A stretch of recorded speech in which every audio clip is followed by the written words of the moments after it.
ఈ నెల 9వ తేదీన అఖిల భారత స్థాయిలో కేంద్ర ప్రభుత్వం మోడీ సర్కారు తీసుకొచ్చినటువంటి 4 లేబర్ కోడ్స్కు వ్యతిరేకంగా జాతీయ స్థాయిలో సమ్మె జరగబోతుంది।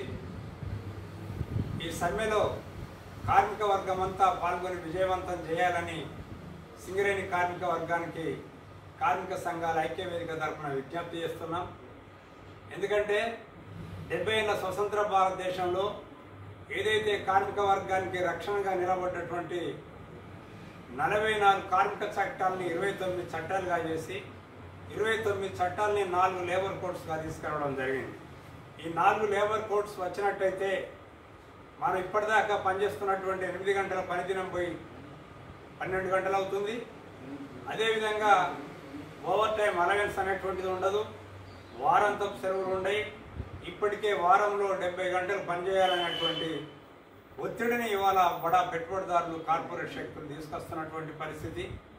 అంతేకాకుండా ముఖ్యంగా ట్రేడ్ యూనియన్ పెట్టుకున్నటువంటి పరిస్థితి ఉండదు। ఏదైతే ట్రేడ్ యూనియన్ చట్టం 1926, అంతేకాకుండా 36లో తీసుకొచ్చినటువంటి పారిశ్రామిక వివాదాల బిల్లు, పెన్షన్ చట్టం, 1965లో వచ్చినటువంటి బోనస్ చట్టం, ఈఎస్ఐ చట్టం, పేమెంట్ ఆఫ్ వేజెస్, మహిళా బిల్లు, అనేక కార్మిక సంఘాలన్నీ అనేక చట్టాలన్నీ కూడా ఇవాళ రద్దు చేసి 4 లేబర్ కోడ్స్లో వస్తున్నాయి। ఇవి గిట్ట అమలు జరిగినట్టయితే కార్మిక వర్గానికి ఉరితాడు తప్ప మరో మార్గం లేదు।